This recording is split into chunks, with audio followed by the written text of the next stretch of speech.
에스겔 13장 1절부터 보시겠습니다.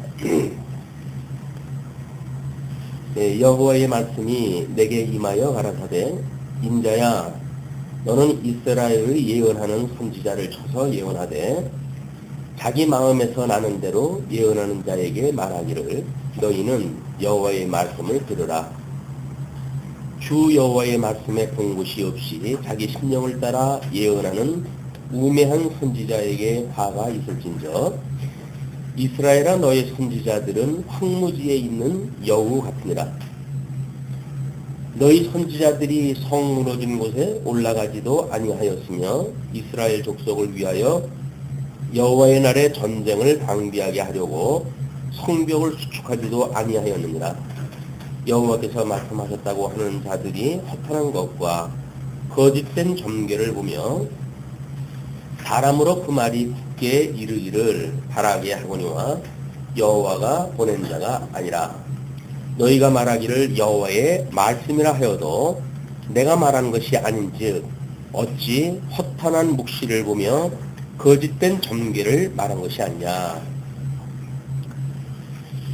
13장서부터 15장까지가 거짓죄로 인한 심판 예언으로 우리가 제목을 잡고 준비가 해놨습니다. 지금 이제 에스겔서의 그 예언이 물론 우리 모세 오경을 통해 가지고 이 언약되어진 내용이 성취되어진 역사 흥이니까 이제 분국이 되어지고 지금 이 말기에 이 분국되어지고 그다음에 유수되어지는 이런 그 말기에 지금 에스겔이 예언을 하고 있다. 나중에 이제 하나님께서 회복을 해주시겠죠. 회복을 해주시겠지만 모세 오경을 통해서 언약을 보게 되면 회복이 약속되어져 있지만 지금 포로를 앞두고 또는 2차 포로까지 진행되어진 상황 속에서 이스라엘 백성들이 하나님의 이 언약을 과연 믿고 있는가에 대한 것이 끊임없이 문제가 되게 되어지지 않았어요. 이게 불순종이라고 이렇게 이야기했습니다. 뭐 그때 사람들이나 지금 살고 있는 우리들이나 하루 24시간 산다고 한다면 뭐 그냥 그 인생이 그 인생 아니겠어요? 근데 하나님께서는 그들을 총체적으로 지금 이 불순종을 한다라고 이렇게 성경이 정죄가 하고 있는데 이것이 우리 오실 예수 그리스도의 예표적인 사건이라고 한다면 예수님 오셨을 때에 모든 사람들이 죄 가운데 있는 것이 분명합니다. 이거는 불순종이라고 하는 것은 지금 이 죄 가운데 있다고 하는 그런 그 이야기 아니겠어요? 우리 그 모세 오경에서 하나님께서 하나님의 의를 드러내시기 위해서 율법을 주셨는데 그 율법이라고 하는 것은 모든 사람이 이 죄 아래에 있다고 하는 것을 선언하는 내용입니다. 그래서 하나님의 의가 아니면 너희들은 구원할 수가 없어 라고 하는 것이 되어져 있기 때문에 어떤 지금 이스라엘 역사 속에서 이 사람들의 삶 자체가 뭐 형식적으로 해야 되는 우상을 숭배하고 이런 그 모습으로 나타나 있지만은 이 사람들의 불순종이라고 한다면 예수를 믿고 살아가는 지금 뭐 우리 주님의 몸된 교회에서 우리 성경적으로 보았을 때 우리 주님의 몸된 교회 이 서신서를 통해 가지고 언약되어진 이런 그 내용을 봐도 결국은 이 죄로부터의 구원을 끊임없이 이야기하는 거 아니겠어요? 우리가 우리에게 죄진 자를 사하여 준 것처럼 우리 죄를 사하여 주시고 우리를 시험에 들게 하지 마시고 악에서 구해 달라고 하는 그 내용이 전부 이 죄로부터의 구원의 문제예요. 그렇다고 한다면 이것이 이제 실천신학적으로 물론 이거는 이 이스라엘의 그 말기적인 것들은 이 서신서 마지막 부분이 이 계시록에 대한 이거를 예표적이고 모형적으로 보여준 거라고 이렇게 이야기를 했어요. 그러면 이 계시록에서 약속되어진 7교회의 그런 그 내용을 보게 되면 지금 계시가 끝나고 이 실질적인 우리 삶 속에서입니다. 주님의 몸된 교회를 살아가는 성도의 삶 속에서 봤을 때 여전히 이 7교회가 이제 이방인 교회들이니까 그 땅까지 이르러 복음이 증거되어지는 그때까지는 이방인이 되어질 테고 창감남나무가 다시 회복을 갖다 하게 되어졌을 때 다시 이스라엘의 회복기가 올 거예요. 근데 이때가 우리가 이제 세상 말세라고 이렇게 이야기를 하는데 그러면 뭐 이때에 대한 예표적인 사건이 여기서 지금 이야기가 되어지는 걸로 우리가 보여집니다. 그래서 어떻게 모형적으로 또는 육적인 개념으로 지금 이때 있을 것을 보여주는 거에 대한 내용이기 때문에 지금 이스라엘 국가에서 일어나는 이런 그 종말적인 그런 그 사건은 신령한 문제로 해가지고 지금 주님의 몸된 이방교회 이걸 통해 가지고 선지서에서 이야기한 것이 요한계시록에 예표적으로 보여준 거니까 계시록을 통해서 성취가 되어졌고 이것이 이제 특별계시록에 아주 묶어졌단 말이에요. 모든 특별계시는 끝이 났어요. 또 우리는 특별계시는 성경을 가지고 우리가 그 성경에 계시되어진 하나님을 믿는 믿음으로 살아간단 말이에요. 여기서 믿음으로 살아가는 거예요. 믿음으로 살아간다고 했을 때 과연 우리들의 이 이방인 우리들의 삶이 이쪽에서 보여주는 불순종이라고 하는 끊임없이 지금 선지자를 통해서 이야기를 하고 있는데 그들의 삶하고 우리 삶하고 과연 뭐가 다를까? 24시간 같이 사는데 우리가 뭐 죽도록 해가지고 주님 몸에서 충성하고 사는 것도 아니잖아요. 그냥 뭐 우리 그냥 그렇게 살아요. 먹고 살고 뭐 자고 먹고 자고 그러고 살지요. 그게 믿음으로 말미암는 우리의 삶이 아니라고 한다면 우리의 삶이나 이때 사는 삶이나 심지어 믿지 않는 사람들의 삶이나 다를 게 아무것도 없습니다. 그러면 우리가 하나님 앞에 구원을 받았고 그리고 선민이고 하나님의 자녀가 되어졌고 라고 하는 우리들의 믿음으로 사는 영역은 이 사람들은 과연 어떻게 이 차별화가 될까?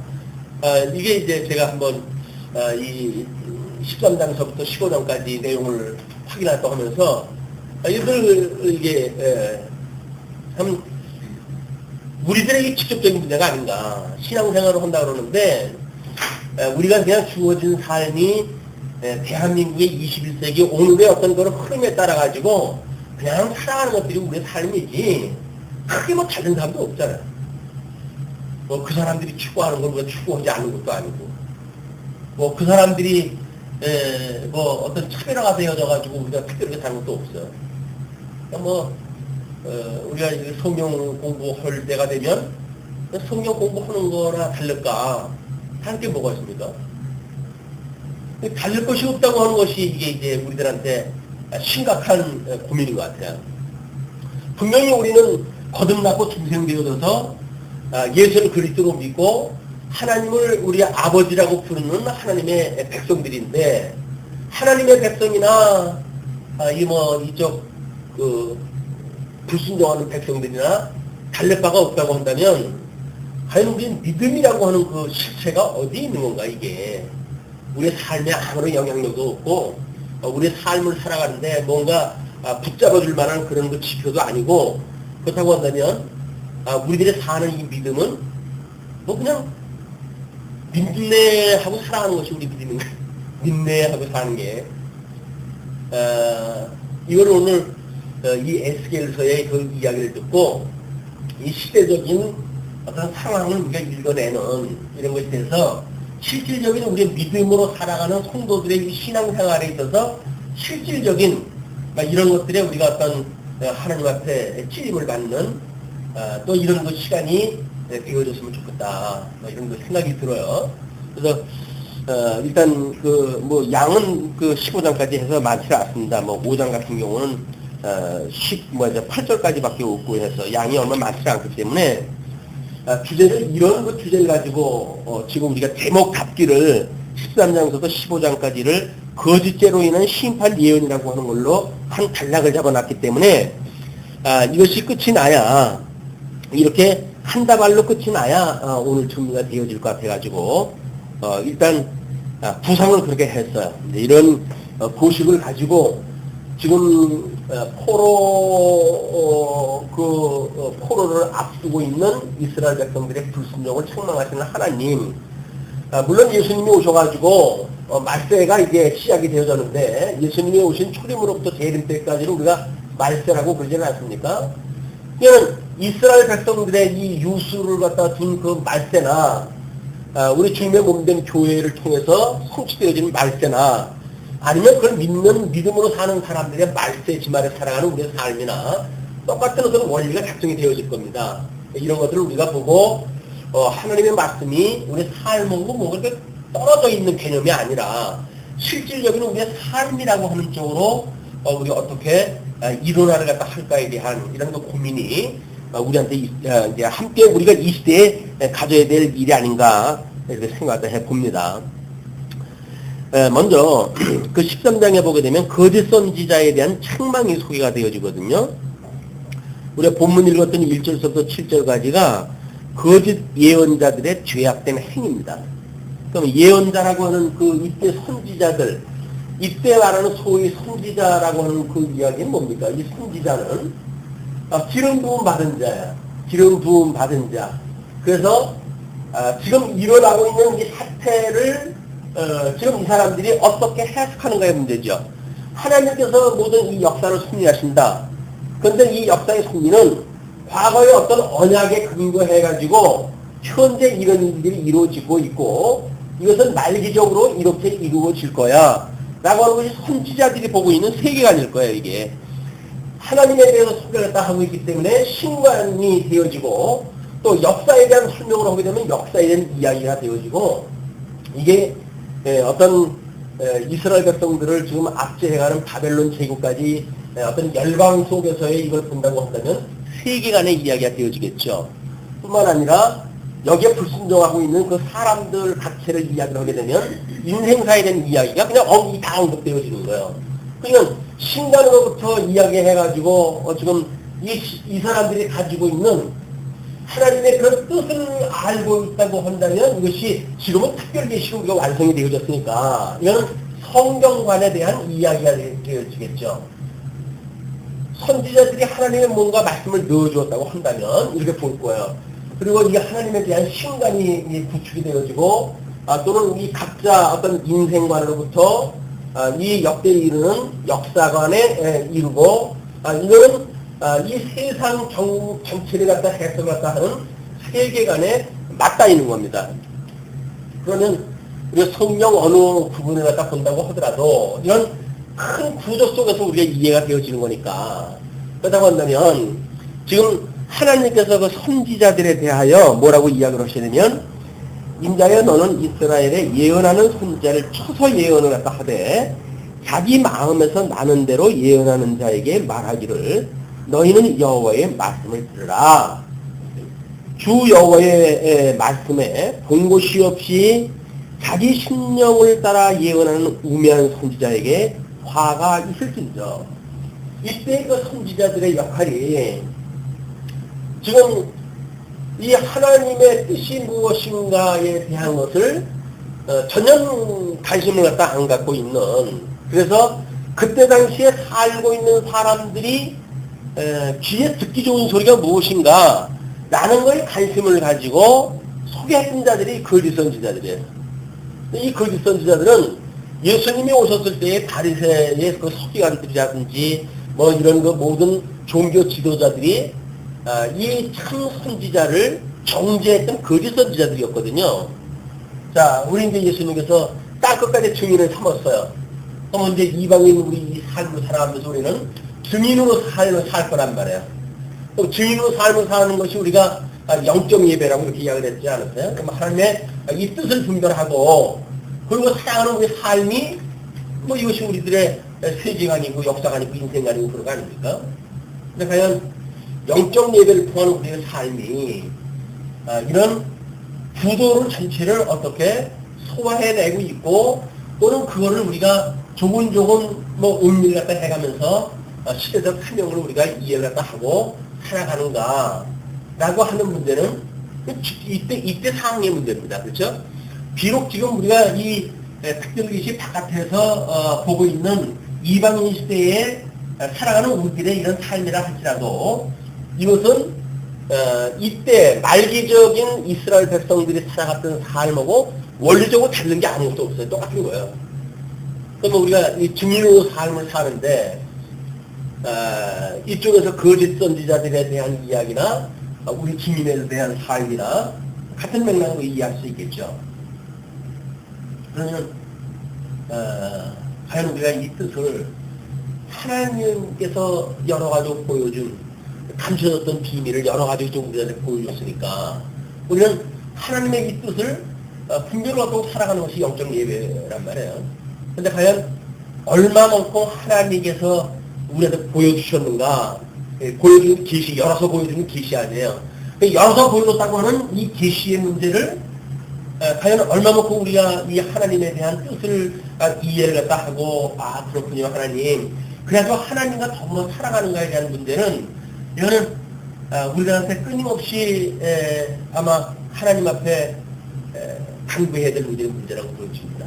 아마 사도 바울도 서신서의 편지에 이런 하나님의 뜻을 알기를 구한다든가 하나님의 지식에 이 자라기를 원한다든가 라고 하는 문제도 결국 이 문제죠. 우리가 과연 어떻게 하나님의 뜻을 분별하고 이 시대를 살아갈 것인가 라고 하는 문제라고 보여지거든요. 근데 하나님께서는 지금 에스겔을 통해 가지고 거짓 선지자를 쳐가지고 예언을 갖다 할 때 그 특징이 어떤 자로 지금 이야기를 하고 있냐면 자기 마음에서 나는 대로 예언하는 거예요. 지 마음대로. 지 마음대로 하는 거예요.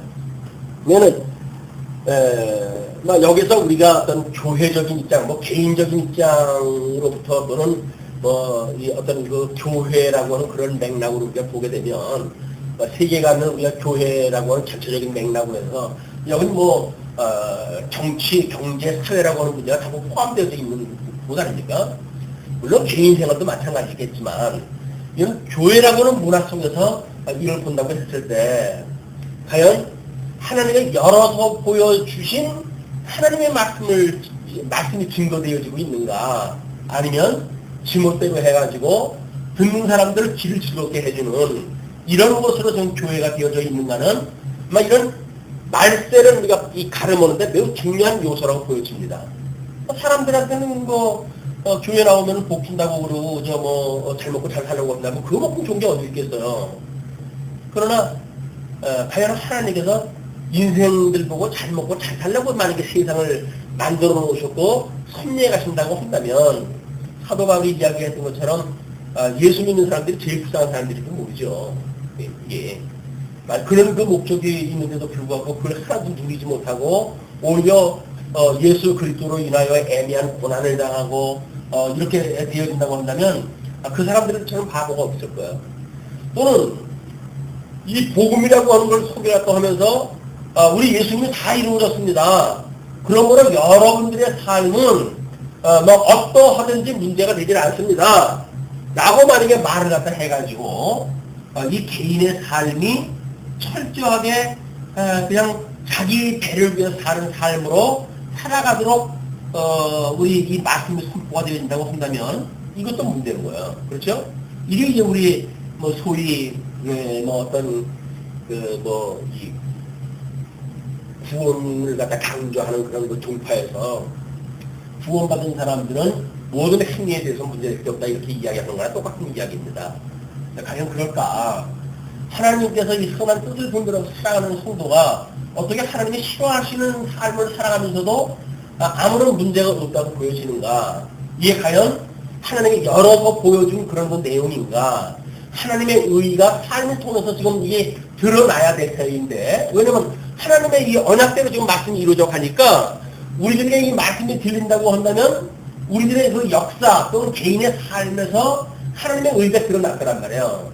하나님의 의의가 드러나지 않고 자기 배 위에서 살아가는 걸로 만약에 끝나버리고 만다고 한다면 이것도 그 듣는 말씀이 이게 하나님이 열어서 보여준 그런 그 말씀은 아닐 겁니다. 그래서 자기의 그 마음대로 그렇게 이야기를 하고 뿐만 아니라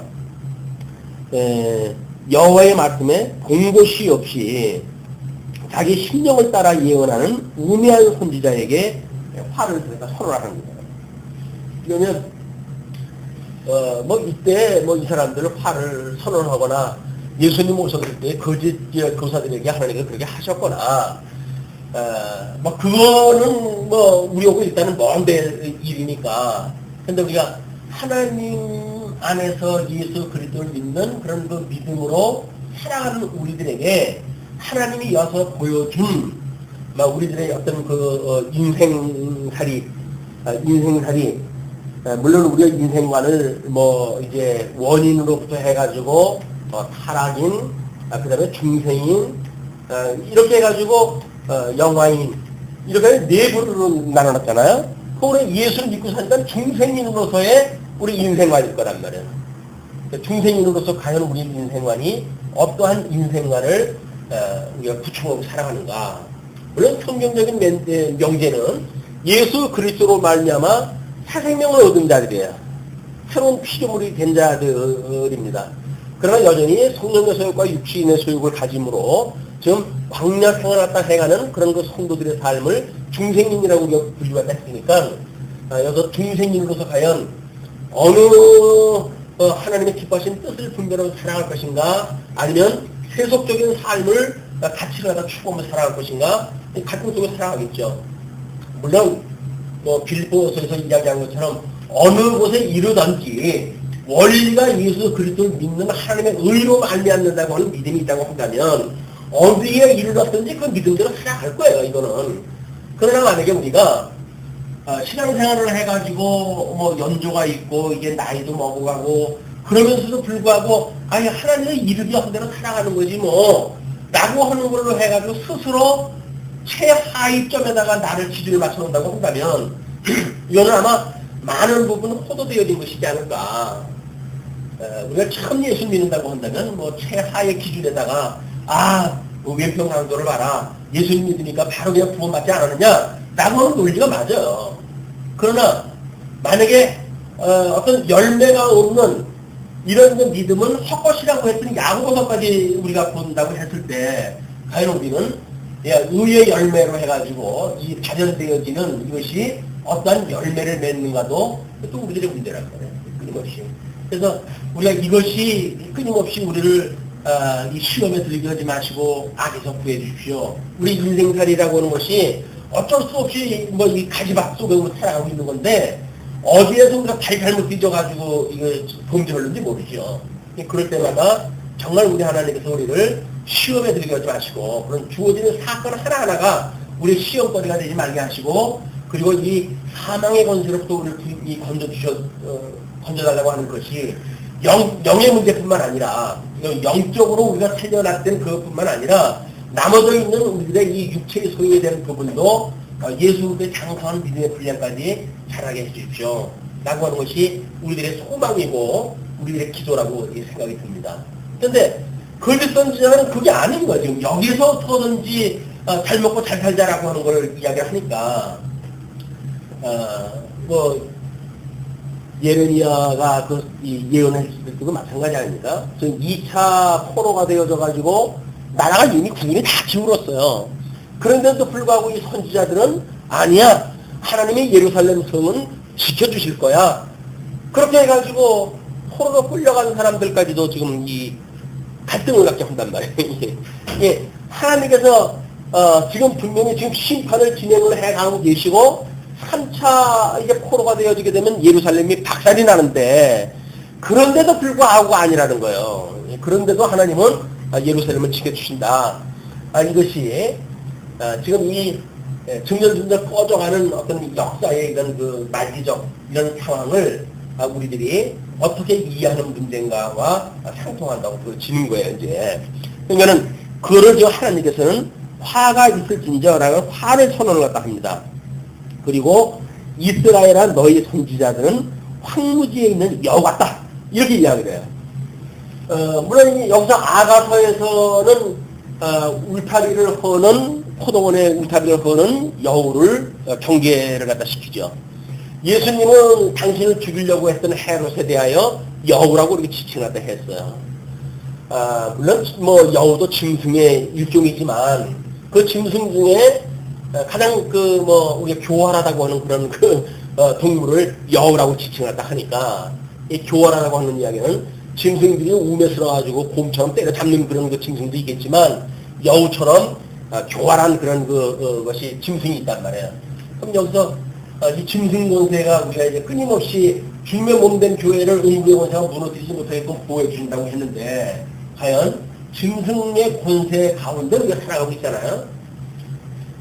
음료의 권세, 이 거짓 선지자를 선언하는 것들이 전부 음료의 권세고, 이 정치권의 권세들이 전부 짐승 권세의 이런 그 가운데 있는데, 이런 데 살아가는 우리들이 과연 지금 여기에서 말하는 거짓 선지자들이 말하는 것처럼 교회 내에서 거짓 그런 어떤 하나님의 말씀이 선포되어지거나, 또는 우리가 하나님의 뜻을 한다고 해도 스스로 우리를 주님의 삶으로 살아갈 때도 나를 정당화하는 걸로 해가지고 얼마든지 교회뿐만 아니라 개인적으로도 그것이 있는 거 아닙니까? 나의 삶에 있어서 끊임없이 나를 정당화하는 어떤 핑계거리가 있을 거야.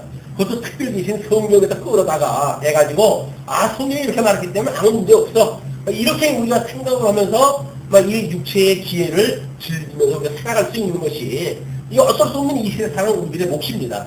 시험에 들게 하지 말아야 될 그런 그 이유가 거기에 있다고 보여지는데, 이거는 이 거짓 선지자들이 이때 이야기했던 것처럼 이 끊임없이 하나님의 그 포도원 울타리를 갖다가 헐려고 하는 그런 그 문제, 여기서 예수님이 그 경계했던 것처럼 모든 누룩이라고 하는 이 진리를 왜곡시키는 그런 그 문제가 결국 가로소만을 다 부패하게 만드는 일이니까, 또 우리 사람도 하나를 용납을 갖다 하게 되면 열을 용납할 수밖에 없는 것이 우리 인생을 합니다.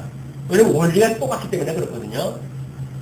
하나님의 말씀을 듣고 경계하던 것도 원리적으로 해가지고 내가 무장이 해제가 돼버리게 되면 그 다음에 뭐 어떤 것도 수용하는데 문제가 없잖아요. 하나를 받아들일 적에는 우리는 노심초사하죠. 이것이 과연 하나님이 기뻐하실까? 라고 이야기를 하지만, 거기서 어떤 우리가 원리가 잘못되어져 있는 원리를 적용시켜가지고 하나를 용납을 하게 되면 이미 원리를 토해버렸으니까 열을 용납할 수밖에 없는 거예요.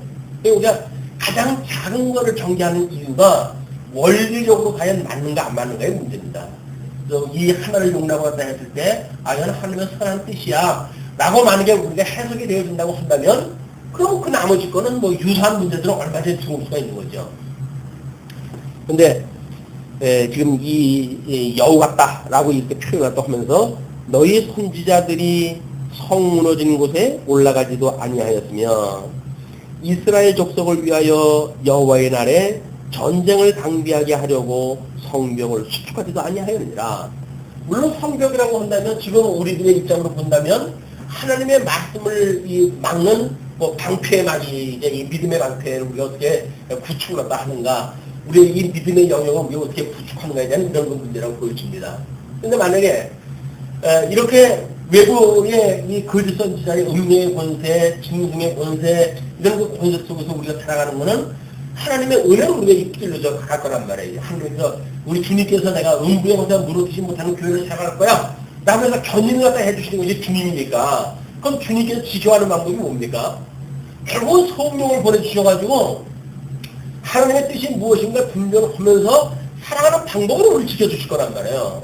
우리가 끊임없이 하나님의 뜻을 분별하고 하는 이유들은 성령이 그냥 아무 생각 없이 살아가는데 우리를 보호해 주는 것이 아니죠. 인격적으로 어떻게 하나님의 뜻을 분별하고 성령이 우리들로 감동을 주어가지고 주님의 몸된 교회를 어떻게 하면서 이루어가게 하시는가에 대한 문제는 이건 세계관에 대한 문제입니다.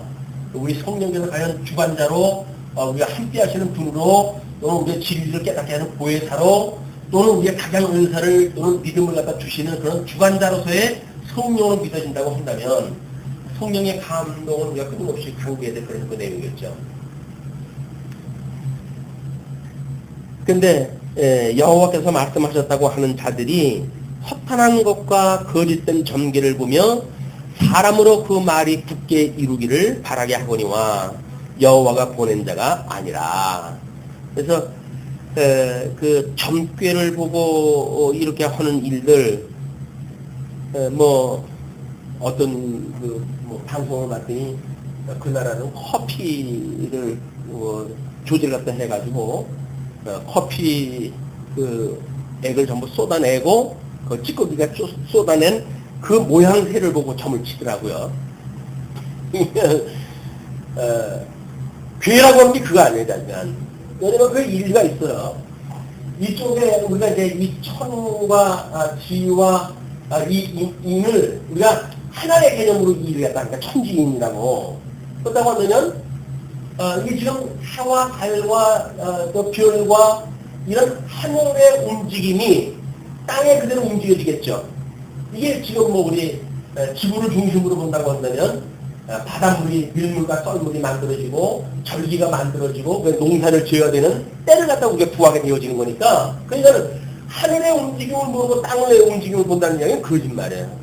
그 어떤 그 한의 사람들은 이 사람을 치료하다가 이게 뭐 동약을 이용을 갖다 하고 그러지 않았겠어요? 그러다가 야 이걸로만 다 가지고는 안 되겠다. 우리가 이쪽으로 천체학을 공부하지 않으면 하늘의 움직임을 모르고 어떻게 사람의 우리가 그런 그 비용을 갖다가 우리가 진단을 할 수 있겠냐. 그래서 하늘의 움직임을 갖다가 공부를 갖다 한다고 해가지고 잠시 비용문을 닫고 뜻이 맞는 사람들이 이제 천문학을 학교에 들어가지고 그걸 공부한다고 그런 소리 들었거든요. 네.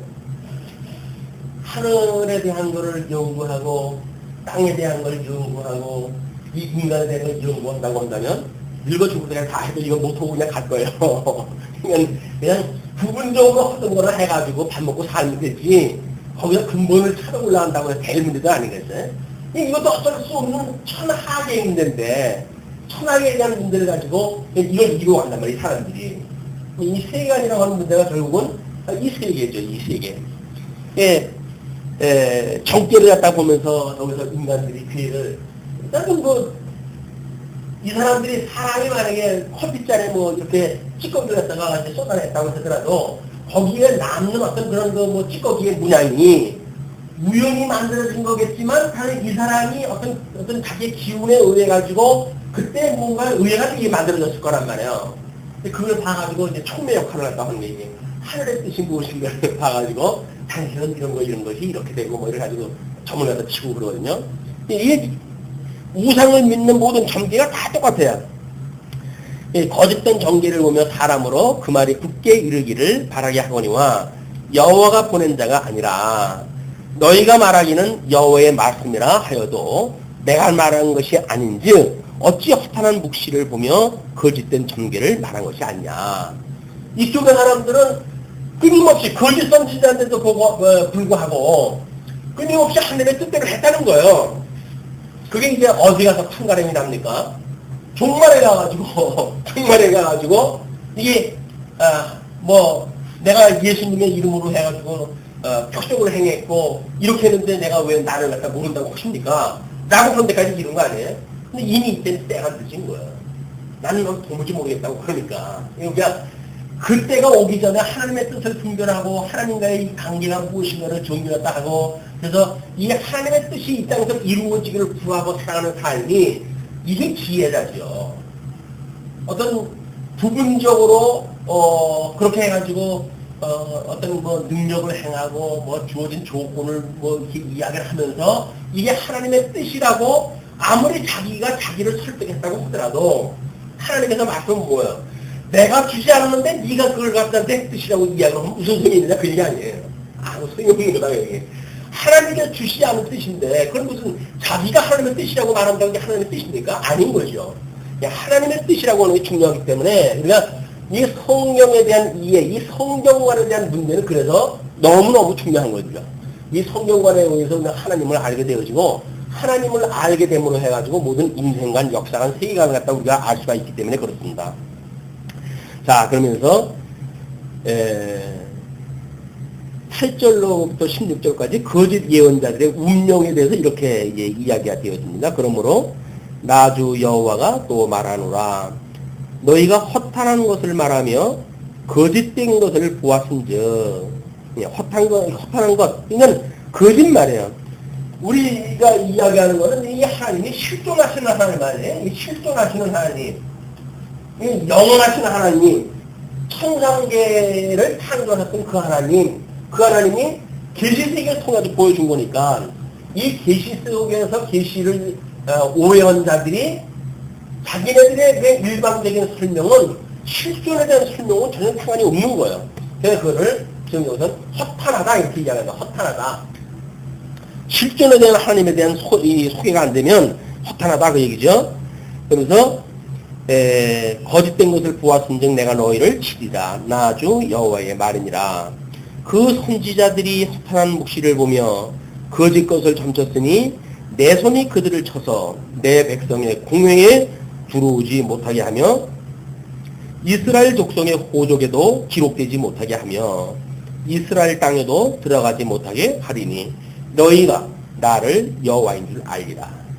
결국은 하나님께서 이스라엘 백성들의 모든 언약으로부터 그들을 빼내게 됩니다. 하나님의 언약으로부터 빠진다는 이야기는 이스라엘은 호족에서 빼내는 거 아니에요. 12지파의 그런 하나님의 백성으로 삼아서 그걸 빼낸다는 이야기죠. 이런 거를 요한계시록에서는 하나님의 말씀을 만약에 더하는 자들은 그 재앙을 당할 것이고 거기서 무엇인가를 빼내는 자들은 하나님의 생명책에서 그들을 빼낸다고 이렇게 이야기를 해요. 그러니까 하나님의 이 어떤 그 말씀을 총체적으로 이해 못한다는 이야기는 하나님께서 호족에서 빼낸다는 이야기입니다. 생명책에서 빼낸다는 이야기예요. 그러니까 성경 어떤 걸 우리들의 설명상 문제가 있기 때문에 이거 성경은 해석하지 말아야 되겠다 라고 해가지고 만약에 빼냈다고 한다면 그 사람은 글쎄 모르겠어요. 이 구약적인 표현을 받으면 호족에서 빼버린다고 그랬으니까 생명책에서 빠지게 되어지는 거죠. 그러면서 이렇게 칠 것은 그들이 내 백성을 유혹하여 평강이 없으나 평강이 있다 합니다. 평강이 없는 상태예요. 지금 이 전쟁 중에 있으니까. 그런데도 불구하고 지금 이야기가 뭐냐면 평강이 있다 그 이야기예요. 평강이 있다. 예수 믿고 뭐 이렇게 사는데 심령에 평강이 없으면 어떡해? 그건 평강한 거야. 라고 해가지고 나는 평강하다. 평화의 때다. 그 증세가 언제 증세예요? 말세 증세예요. 예수님이 오실 때 제일 멀 때 그 상황이 뭡니까? 편안하다 그때 오신다고 그랬어요. 주님이. 그러니까 하나님은 말세지말이라고 해가지고 지금 이 죄악에서 이 왜곡되어진 비진리를 선포하는 거에 대해서 끊임없이 메시지를 통해 가지고 이 깨어 있을 것을 갖다 이야기를 하는데, 근데 평안하다는 거예요. 예수 믿고 우리가 구원받았는데 뭐가 걱정이냐? 그건 안 믿는 사람들의 이야기지. 라고 이야기를 하는데, 성경이 뭐 안 믿는 사람들에 대해서 그렇게 친절하게 이야기를 했어요. 믿는 사람들의 이야기니까 이제 믿는 사람도 아니고 믿는다 하는 사람들에 대한 이야기예요. 하나님의 뜻이라 뭐 내가 믿고 살아간다 하는 자들을 지금 이야기를 하는 것이다.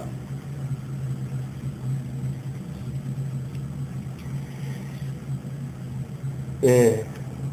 그러면서 이렇게 내 백성을 유혹해 평강이 없으나 평강이 있다 함이라. 혹이 담을 쌓을 때에 그들이 회치를 하는도다. 이 종교라고 하는 이름으로 해가지고 그냥 회치만 이렇게 번듯하게 만들어가지고 그래놓고는 이게 편하다는 이야기예요. 아니 속이 싸워하고 있는데 회치한다고 하는 문제가 해결된 건 아니잖아요. 이게 지금 우리들의 삶이나 우리들이 살고 있는 지금 현대의 역사나 너는 우리가 섬긴다고 하는 이 교회 문제나 이게 다 통일되어진 문제란 말이에요. 통일되어진 문제. 여기에서 아무런 문제의식이 없으면 그냥 우리 편안한 거예요. 아이고 말씀을 우리가 공부했다 해가지고 뭐 이제 구원에 대한 확신이 분명하고 나는 평안하다 라고 말한다고 한다면 우리 주님께서 말씀하다 하시는 것처럼 정말 이게 정말 그런 거 정말 예. 11절 그러므로 너는 회치라는 자에게 이르기를 그것이 무너지리라. 폭우가 내리며 큰 우박덩이가 떨어지며 폭풍이 열파리니. 지금 그 회치라는 그 무덤을 갖다가 하나님께서 그 담을 갖다 무너뜨리는 예루살렘 성을 이제 무너뜨리게 하는 장면을 이렇게 소개하는 거죠.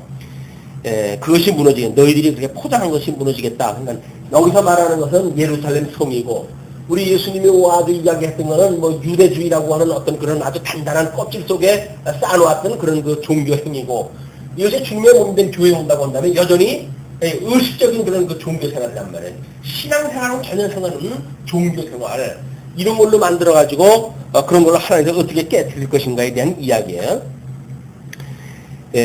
폭우가 내리며 큰 우박덩이가 떨어지며 폭풍이 열파리니.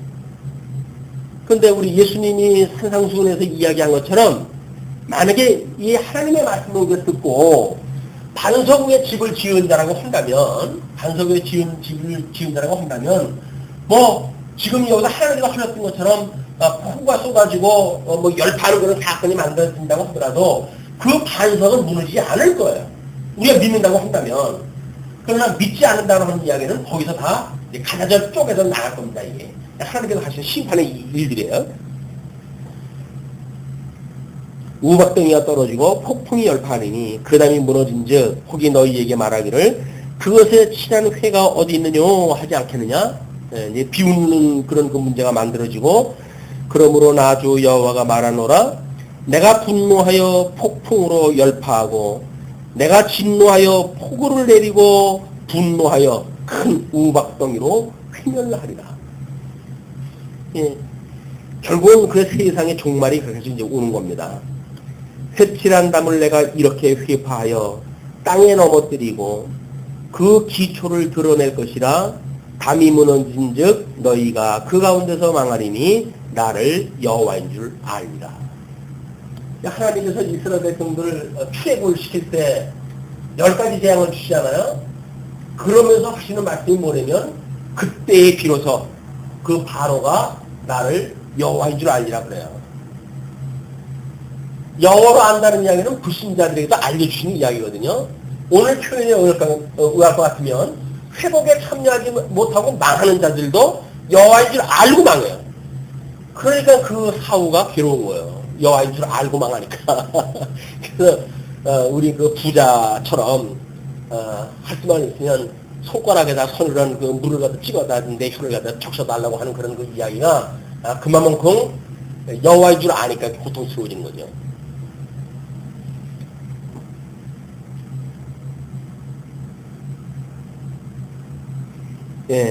그러므로 나 주 여호와 말하노라 내가 분노하여 폭풍으로 열파하고 내가 진노하여 폭우를 내리고 분노하여 큰 우박덩이로 회멸하리라.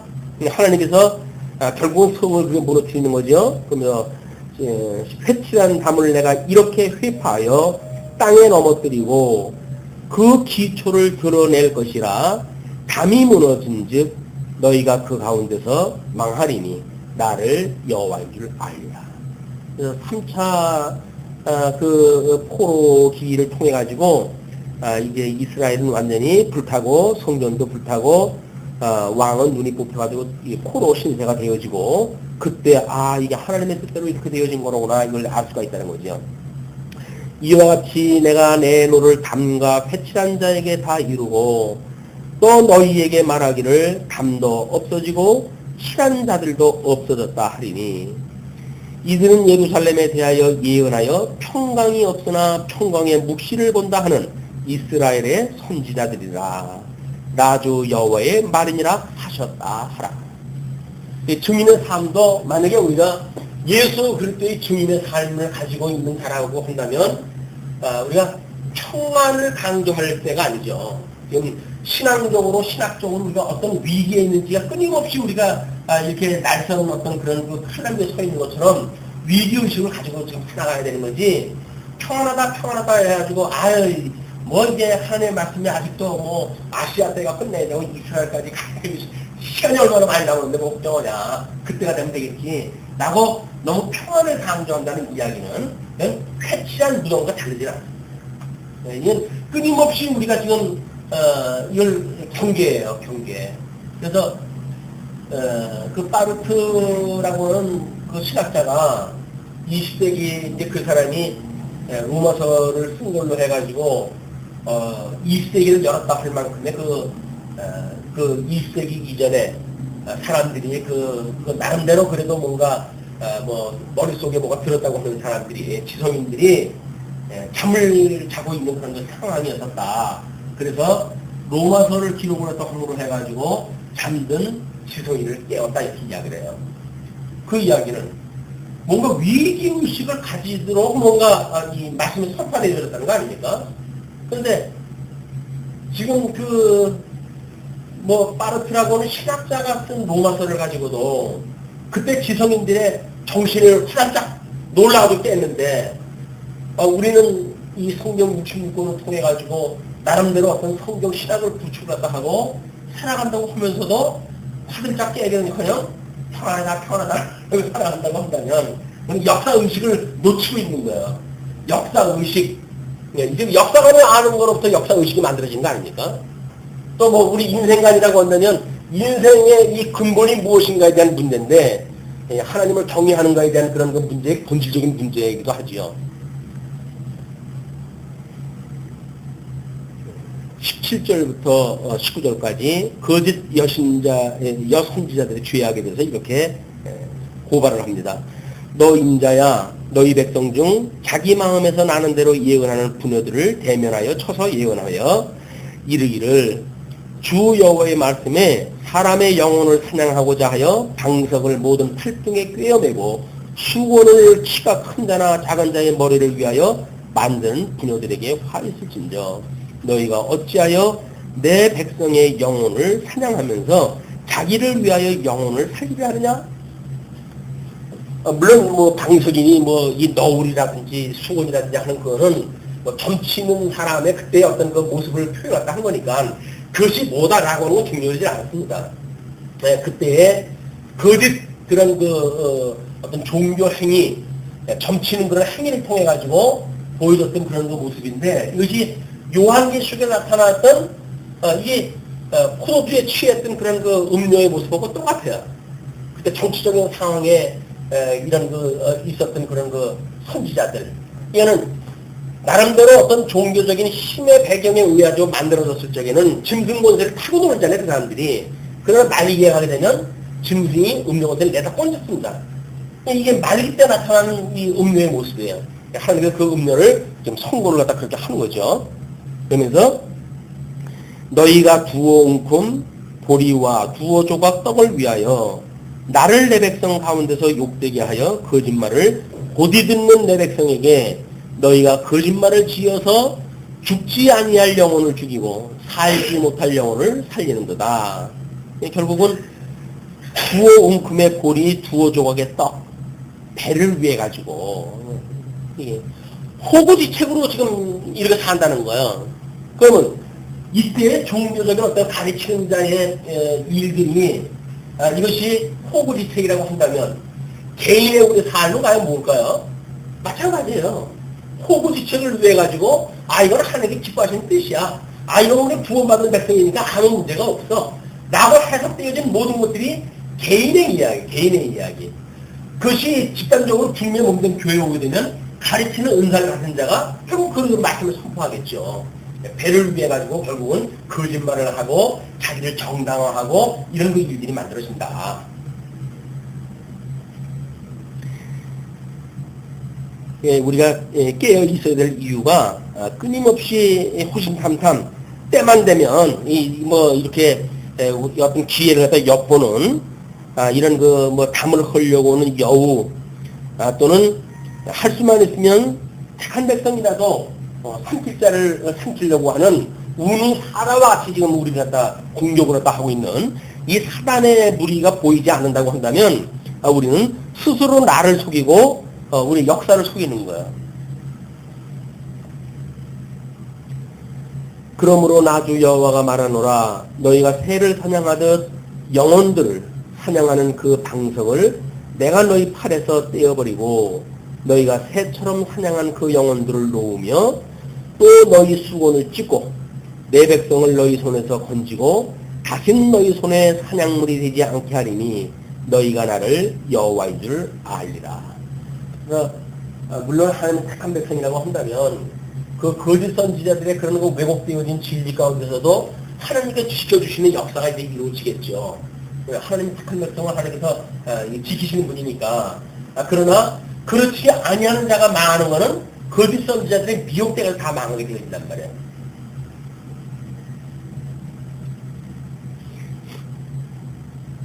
네, 22절 내가 슬프게 하지 아니한 의인의 마음을 너희가 거짓말로 근심하게 하며 너희가 또 악인의 손을 굳게 하여 그 악한 길에서 돌이켜 떠나 삶을 얻지 못하게 하였은즉 너희가 다시는 허탄한 묵시를 보지 못하고 전복도 못할지라.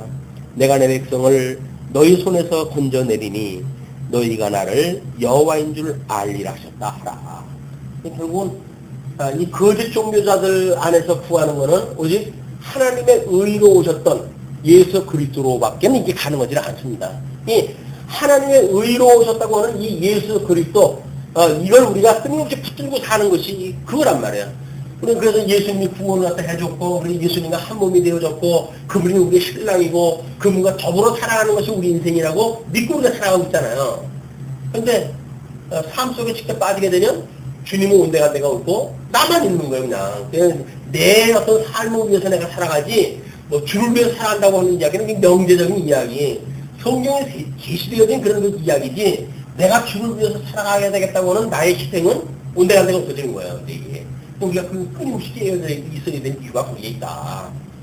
구원 받았다라고 하는 그런 그 문제가 어떤 이 하나님의 말씀으로 인해서 구원받았던 분들의 이 삶은 전 인격적이라고 그러지 않았어요? 이게 전 인격적으로 구원에 대한 이야기가 하는 거지, 어떤 뭐 이론 체계라든가 성경 구절을 우리가 어떤 걸 통해 가지고 구원받았다고 우리 치부한다든가, 나는 뭐 그렇게 치부해 가지고 위로가 되는지 모르겠죠. 그러나 하나님은 여전히 그를 지금 너를 다 무너뜨려 버리겠다 선언을 갖다 하신다는 거예요.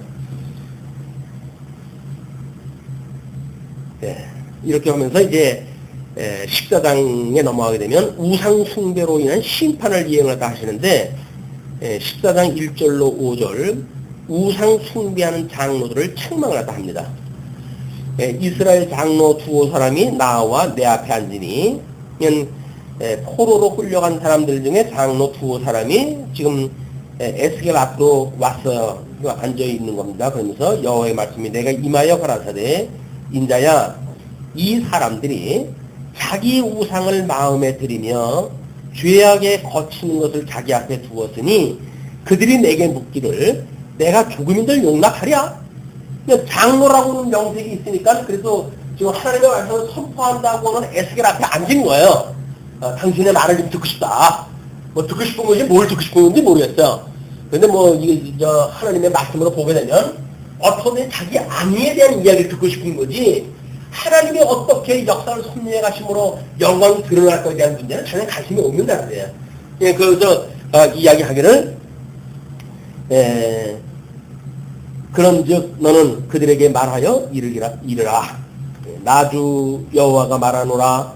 이스라엘 족속 중에 무릇 그 우상을 마음에 들이며 죄악의 거치는 것을 자기 앞에 두고 선지자에게 나오는 자에게는 나 여호와가 그 우상에 많은 대로 응답하리니, 그 우상이 많다는 이야기는 거짓 것으로 자기를 포장을 갖다 하고, 그래가지고 이제 나온다는 거지요.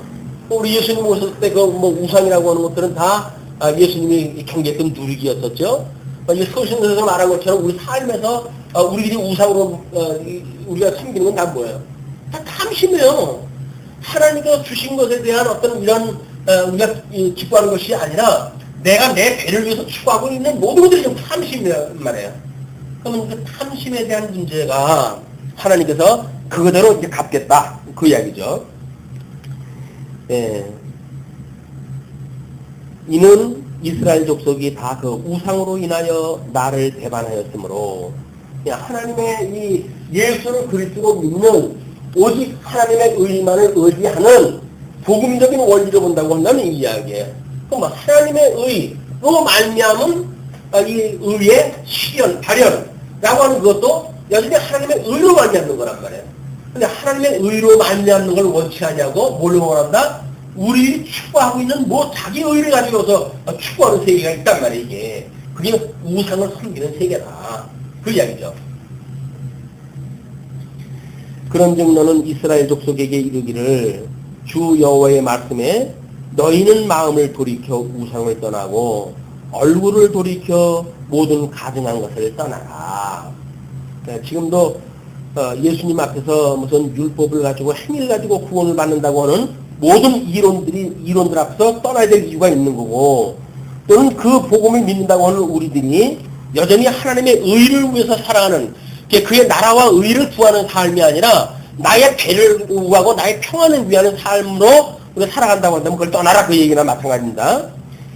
이스라엘 족속과 이스라엘 가운데 우고하는 외인 중에 물은 나를 떠나고 자기 우상을 마음에 들이며 죄악에 거치는 것을 자기 앞에 두고 자기를 위하여 내게 묻고자 하여 선지자에게 나오는 자에게는 나 여호와가 친히 응답하여 그 사람을 대적하여 그들로 놀라움과 감개와 속당거리가 되게 하여 내 백성 가운데서 끊으리니 너희가 나를 여호와인 줄 알리라. 결국 자기네들이 어떤 원하는 걸 가지고 그걸 추구하겠다고 하는 거는 하나 다 내시겠다는 거예요.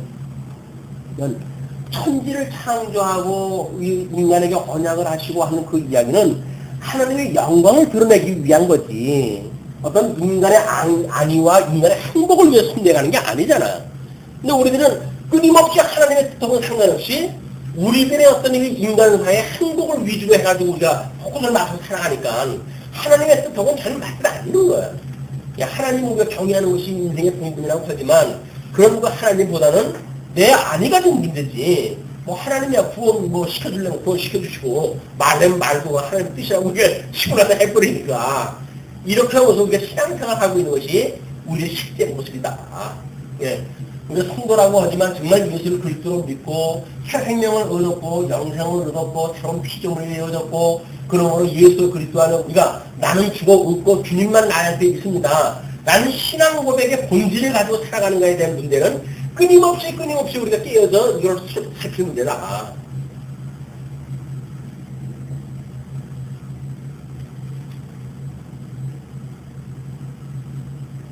예, 만일 선지자가 유혹을 받고 말을 하면 나 여호와가 그 선지자로 유혹을 받게 하였으며니와 내가 손을 펴서 내 백성 이스라엘 가운데서 그를 멸할 것이라. 결국은 하나님께서 그 거짓 선자를 보내기도 하고 또 유혹을 받고 싶은 마음을 주기도 하는 거야.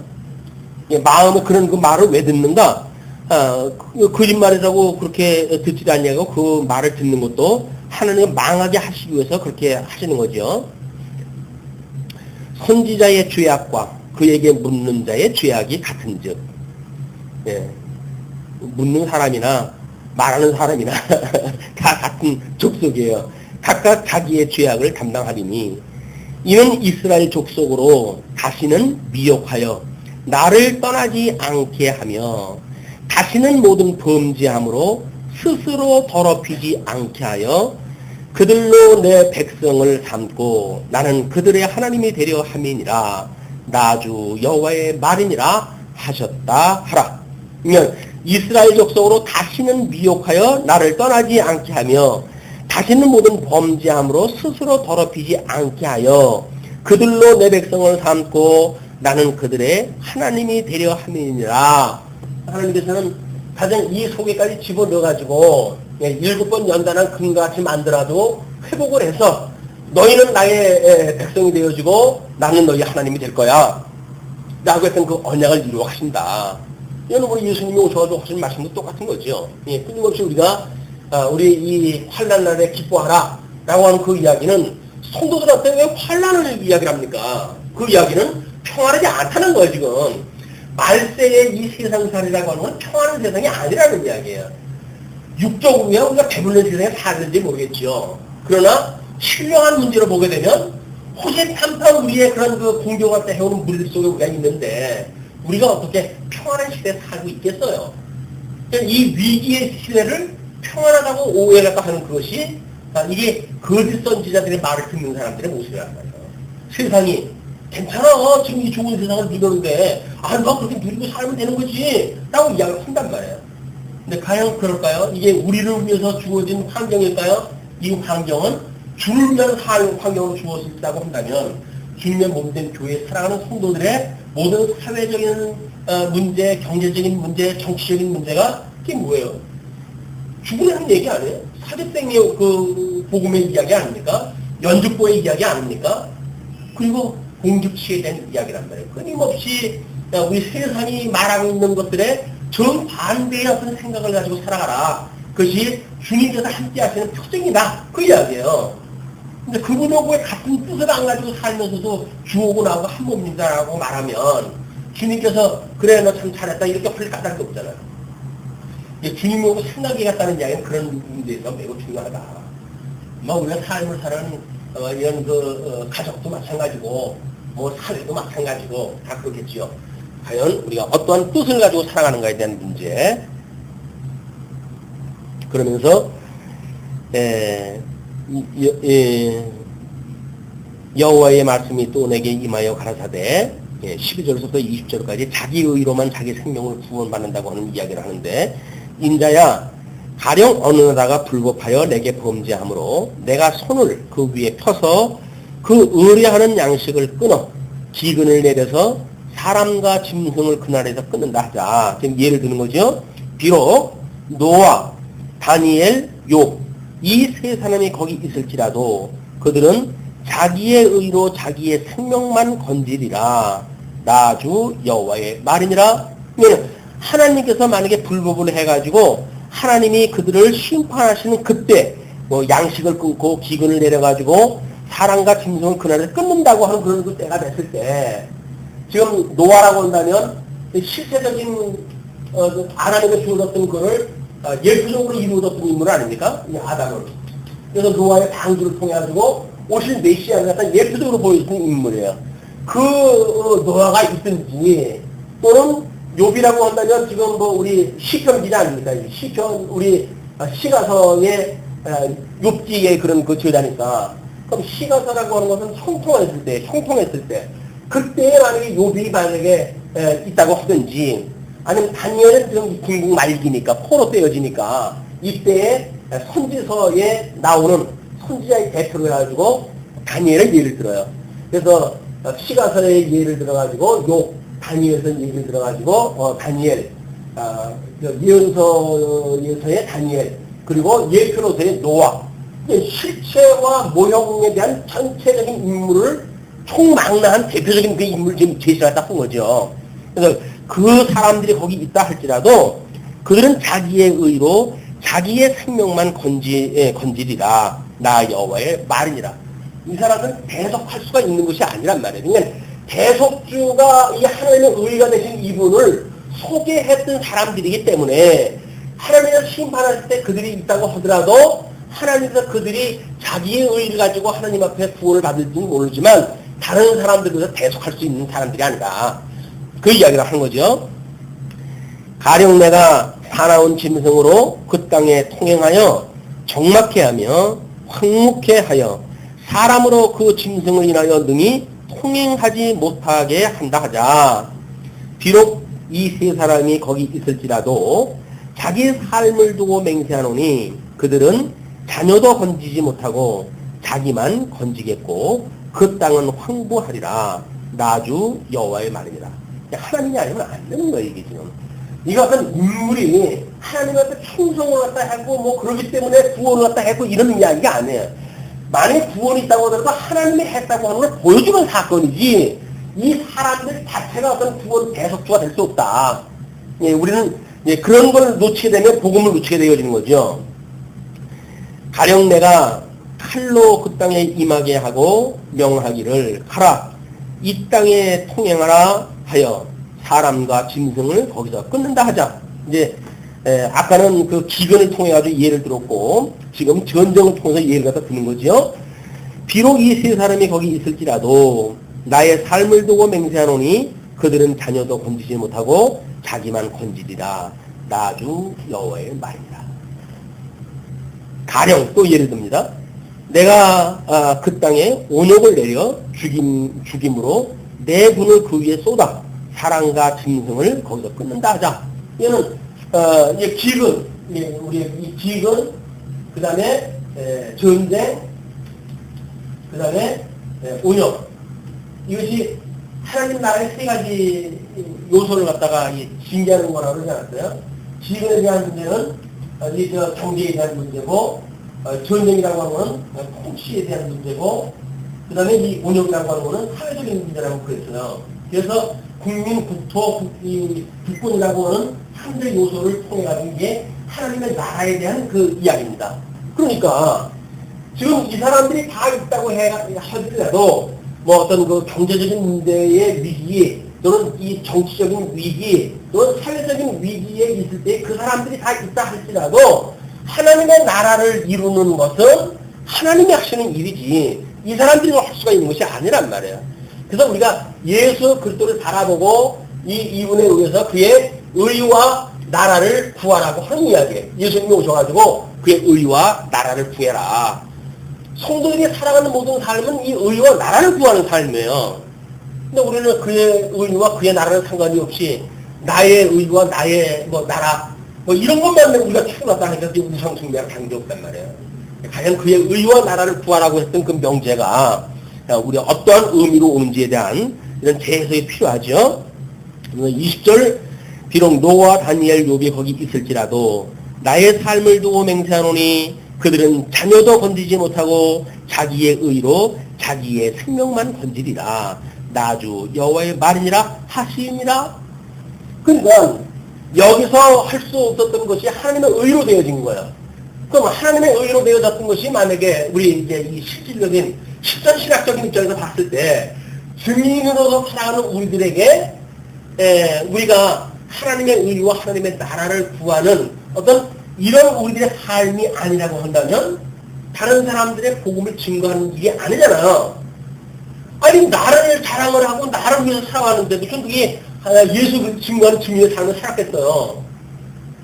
그냥 이런 우리가 믿음으로 해서 구원 받을는지 모르겠죠. 뭐 우리들의 믿음으로 가지고 구원을 받았는지 몰라요. 그러나 증인으로서 다른 사람을 예수 그리스도를 증거하는 증인의 삶은 아니라는 거예요. 이게 미숙한 그런 그 사람들의 상향을 이야기하는 거죠.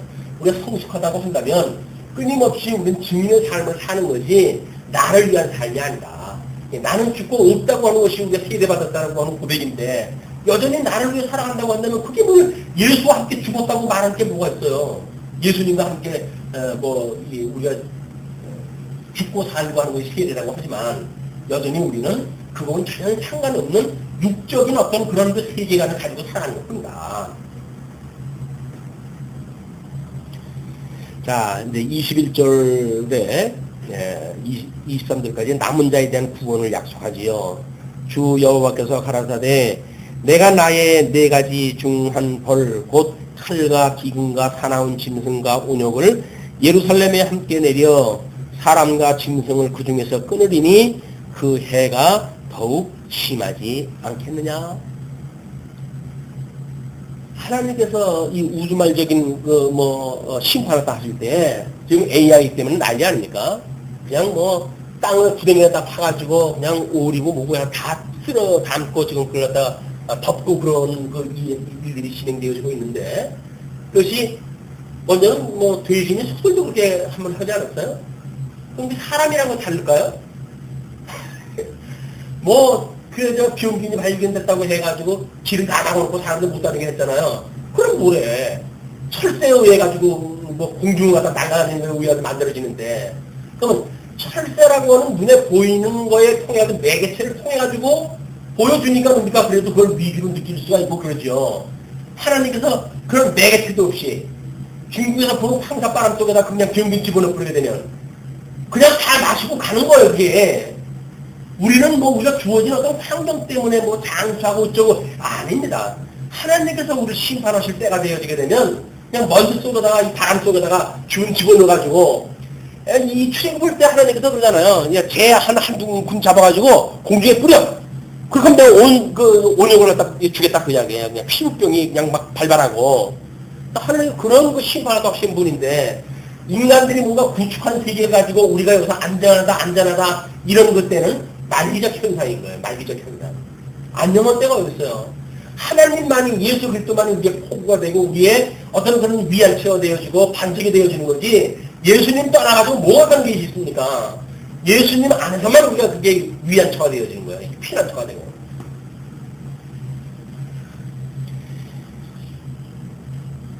그러나 그 가운데 미워하는 자가 남아있어 끌려 나오리니. 나오는 게 어떻게 나온다고요? 끌려 나오네. 곧 자녀들이라.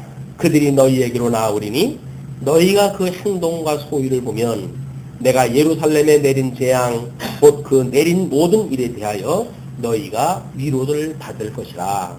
지금 너희들 청천이 좋은 건지 알아 이것들아. 뭘 예루살렘으로 돌아간다는 등 쓸데없는 소리들 하고 있냐. 너희가 그 행동과 소위를 볼 때에 그들로 인하여 위로를 받고 내가 예루살렘에서 행한 모든 일이 무고한 것이 아닌 줄을 알리라. 나주 여호와의 말이라. 그래서 3차 포로가 이제 그렇게 마감이 되어지는 겁니다. 그러면서 이제 그 포도나무의 비유가 15장에 소개되어지는 거예요. 1절서부터 5절까지 쓸모없는 포도나무가 버려지는 것은 당연하다 라고 선언을 갖다 하십니다. 여호와의 말씀이 내게 임하여 가라사대 인자야 포도나무가 모든 나무보다 나은 것이 무엇이랴. 포도나무 자체로 해가지고 나은 게 뭐가 있느냐 그 얘기죠. 산림 중 여러 나무 가운데 있는 그 포도나무 가지가 나은 것이 무엇이랴. 뭐 우리가 봐도 그렇잖아요. 비비 꼬여가지고 뭐 자란 그 포도나무가 무슨 효용가치가 있겠어요. 그 나무를 가지고 무엇을 제조할 수 있겠느냐? 그것으로 무슨 그릇을 걸 못을 만들 수 있겠느냐? 불에 던질 화목이 될 뿐이라. 불이 그 두 끝을 사르고 그 가운데도 태웠으면 제조에 무슨 소용이 있겠느냐? 지금 이스라엘을 하나님께서 끊임없이 이스라엘로 표현했다 했고 아내로 표현했다 하고 그러지 않았어요? 이 이스라엘이라고 하는 포도나무로 했던 그것이 자기네들의 선민의식을 가지고 살아간다고 하지만 하나님 입장에서 보게 되면 잘난 꼴이 하나도 없는 거예요. 뭐 그걸로 해서 무슨 다른 민족처럼 무슨 신체적으로 뭘로 해도 우수해로 되어진 것이 아니라 그런데도 자기는 선민의식에만 채워져가지고 하나님께서 우리 착한 백성인데 우리가 어디 가겠어? 예루살렘 도서 하나님께 지켜주실 곳인데 거기에 왜 망해? 라고 이야기를 하는 거예요. 거기 가면 안전하다 그렇게 이야기를 한다는 거 아니겠어요? 그럼 내가 그를 무너뜨리고 거기서 몇 사람을 불러낼 터인데 그들을 보고 너희들이 위로를 받을 것이다. 이렇게 이야기를 하는 거죠. 그래서 그것이 온전할 때에도 아무 제조에 합당치 않았거든. 하물며 불에 살라지고 탄 후에 어찌 제조에 합당하겠느냐. 우리가 지난 시간에도 이야기했지만 이 복음을 담고 있는 우리는 질그릇이에요. 척침을 깨질 수밖에 없는 질그릇이에요. 그 질그릇 가운데 이 부활을 담아주셨기 때문에 우리가 그 질그릇 자체가 중요한 것이 아니라 담겨져 있는 보가 중요한 거 아니에요. 근데 우리 보화는 신경 안 쓰고 자꾸 질그릇만 이걸 우리가 더 단단하게 만들려고 애를 쓰고 질그릇만 치장을 하려고 애를 쓰니까 본질을 좀 놓치고 사는 거다. 우리 항아리는 다만 이 복음을 담고 있는 그릇일 뿐이지 이 그릇에 우리 하나님께 관심이 있는 게 아니다. 그래서 지금 깨어지기 쉬운 그걸 포도나무로 비유했다 해가지고 하나님께서 그거 다 태워버리고 쓸모리 없이 한다고 한다면 그것이 너희들한테 무슨 소용이 있겠느냐 그런 그 이야기죠. 자, 6절로 8절까지 예루살렘이 포도나무처럼 버려질 것을 이야기를 합니다. 그러므로 주 여호와 내가 말하노라 내가 숲을 가운데 포도나무를 불에 던질 화목이 되게 한 것 같이 내가 예루살렘 거민도 그같이 할지라. 결국은 포도나무는 다른 걸로 쓸 데가 없어요. 제목으로도 못 쓰고 도구로도 못 써요. 그러니까 결국은 그냥 화목제물로 써요. 화목제물로. 심판 도구로 쓰는 거죠. 불태워가지고. 마찬가지로 요한계시록에서 재단으로부터 이제 재단 밑으로부터 기도가 올라오는데 화목제물로 쓰는 그런 것밖에 소용이 없는 그런 것들을 보게 되어지고 만약 우리 실전신학적으로 본다고 한다면 우리의 삶이 겨우 하나님의 뜻을 분별하며 살아가는 그런 걸로 해야 살아가는 것이 아니라 결국은 그냥 불타면 우리는 불태워가지고 지금 요즘은 이제 화장이 보편화되어 있으니까 눈 감으면 그냥 화장 불구덩이 들어가는 거 아니에요? 코로나 보면 불구덩이 들어가는 것이 아니라 요즘은 더 시각적으로 아주 분명하게 보여주시려고 화장 문화를 만들어 놔가지고 너희들 눈 감으면 전부 불쏘시기를 쓸 거야. 그 이야기예요. 근데 그게 뭐라고? 그게 뭐라고? 거기에 우리가 관심을 가질 게 뭐가 있느냐고요. 여전히 우리는 거기에 담겨져 있는 보호와 하나님의 의가 우리들의 위로가 되어지고 우리가 추구해야 될 우리의 가치가 되어지는 거지.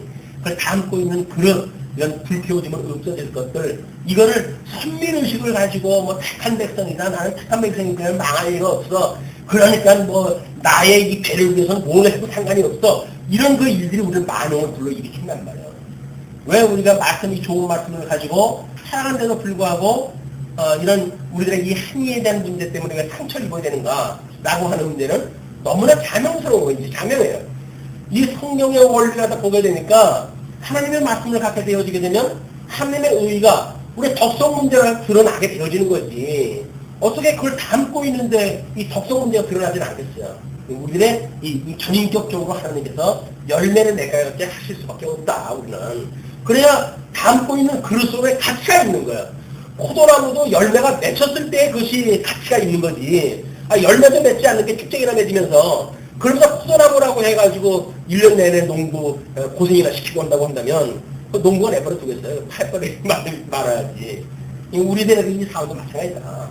여전히 하나님의 이 의가 무엇인가를 우리가 그걸로 인해 가지고 예수 그리스도와 더불어 살아가는 이 가치의 세계로 우리가 살아가는 것이 적어도 우리들이 말하고 있는 성경관에서 이야기하는 세계가 아닌가. 그죠? 이 세계라고 하는 것이 과연 이게 무슨 뭐가 의미가 있고 뭐가 가치가 온 것이냐. 역시 이 하나님의 계시로서 이게 가치가 있는 거고 우리에게 하나님을 배우고 경외하는 것에 우리들의 의미가 있는 거지. 그것이 아니고 주어진 세계가 아니 뭐 이거 무슨 의미가 있겠어 이게. 이것이 나중에 불타가지고 없어지는 거를 마지막 요한계시록에서 전부 불타가지고 없애는 걸로 보여주시는 겁니다. 포도나무를 통해 가지고 여기서 불타가지고 없어질 것. 이건 물론 예수님이 오셔가지고 이스라엘이 망할 걸 보여주는 거죠. 예루살렘이 망하고 그들이 전국으로 전 세계로 흩어질 것을 나타내기도 하고, 요한계시록에 가게 되면 끝내 불로 모든 걸 심판하실 것을 나타내신 거다. 이거는 뭐 우리 시천시학적으로 본다고 한다면 우리가 누리고 있는 모든 것들은 하나님의 은혜고 걷어가시게 되면 아무것도 없다고 하는 걸 보여주는 걸로 드러나겠죠. 아무리 우리가 아름다운 그런 뭐 미물을 가지고 젊음을 부과한다고 하더라도 나이가 먹고 머리가 허해지고 그러면 언젠가는 은주는 끊어질 거고 근쟁만은 깨질 거예요. 우물 위에 도르개는 깨질 거고 그 우물가에 그 물그릇도 다 깨지고 말 그런 그때가 온다. 그때가 올 텐데 무엇이 내 이 일의 결국을 다 말했는데 그 일의 결국을 아무리 따지고 해봐도 하나님을 경외하는 것이 인생의 본분이더라. 그것이 우리 지지난주에 끝냈던 전도서의 결론 부분이에요. 우리가 하나님을 섬기는 그런 문제가 이 깨어질 것들을 우리가 갖고 있는 것에 있는 것이 아니라 그 안에 담겨져 있는 보화를 잡고 7번 연단한 금과 같이 만들어내는 우리들의 믿음의 방패로 성령의 검으로 선한 싸움을 싸우는 도구로 우리 하나님께서 우리를 무장을 시켜가실 겁니다. 자, 그러면서 7절 내가 그들을 대적한 즉 그들이 그 불에서 나와도 불이 그들을 사르리니 내가 그들을 대적할 때에 너희가 나를 여호와인 줄 알리라.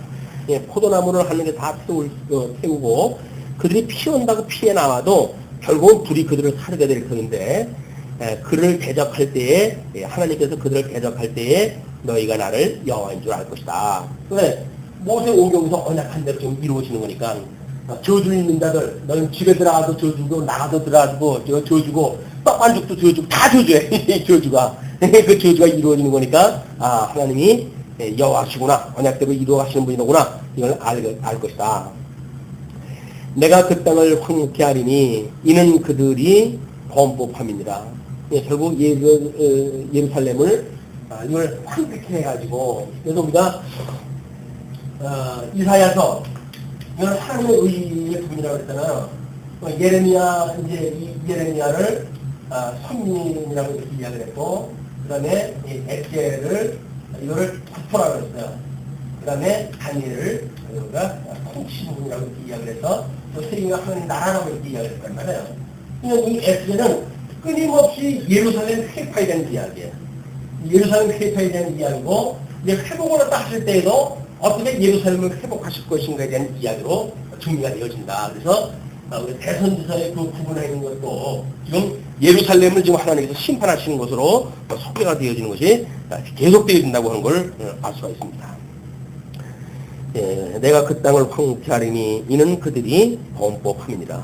나주 여호와의 말이니라.